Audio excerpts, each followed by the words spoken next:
Évangile de Jésus-Christ selon saint Jean 5, 1, 16. À l'occasion d'une fête juive, Jésus monta à Jérusalem. Or, à Jérusalem, près de la porte des brebis, il existe une piscine qu'on appelle en hébreu Beth Zata. Elle a 5 colonnades sous lesquelles était couchée une foule de malades, aveugles, boiteux et impotents. Il y avait là un homme qui était malade depuis 38 ans. Jésus, le voyant couché là, et apprenant qu'il était dans cet état depuis longtemps, lui dit « Veux-tu être guéri ?» Le malade lui répondit « Seigneur, je n'ai personne pour me jeter dans la piscine quand l'eau est agitée. Et pendant que j'y vais, un autre descend avant moi. » Jésus lui dit « Lève-toi, prends ton lit et marche. » Et aussitôt, l'homme fut guéri. Il prit son brancard, il marchait. Or, ce jour-là était un jour de sabbat. Les Juifs dirent donc à cet homme que Jésus avait remis sur pied « C'est le sabbat.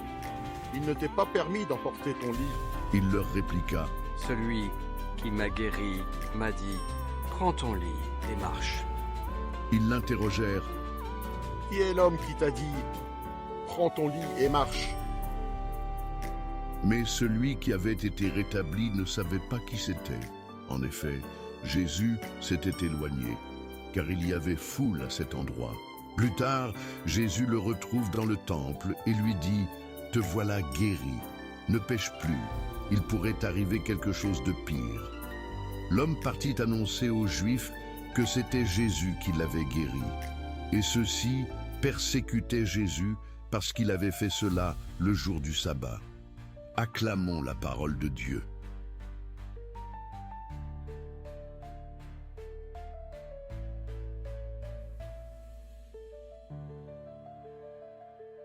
Veux-tu être guéri? Jésus veut te relever. Explication du passage pour aujourd'hui.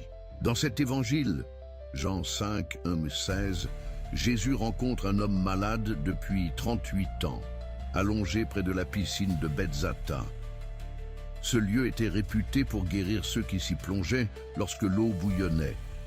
Mais cet homme est seul, incapable d'y entrer à temps. Jésus lui pose alors une question qui peut surprendre. Veux-tu être guéri? 1. Jésus nous voit et nous rejoint dans nos souffrances. L'homme n'a rien demandé à Jésus. Pourtant, il est remarqué au milieu de la foule. Cela nous rappelle que, même quand nous nous sentons oubliés, Jésus nous voit. Il connaît nos blessures, nos fardeaux et nos blocages. Et 2. Une question qui demande une réponse intérieure. Cet homme est malade depuis longtemps. A-t-il encore l'espoir d'un changement? Parfois, nous nous habituons à nos situations difficiles, à nos blessures ou à nos échecs. Jésus nous invite à une décision. Voulons-nous vraiment guérir, avancer et être transformés? 3. Un appel à la foi et à l'action. Plutôt que de l'aider à entrer dans la piscine, Jésus lui dit « Lève-toi, prends ton brancard et marche. » Et immédiatement, l'homme est guéri. Mais cette guérison exige de lui un pas de foi, se lever et avancer. De même, nous devons croire à la parole de Jésus et poser des actes concrets, même quand cela semble difficile. 4.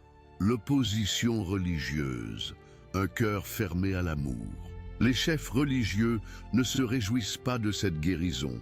Ils reprochent à l'homme de porter son brancard un jour de sabbat. Cela nous montre que l'on peut parfois être plus attaché aux règles qu'à l'amour de Dieu.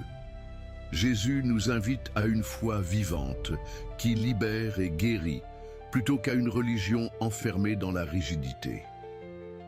5. Une guérison complète, corps et âme.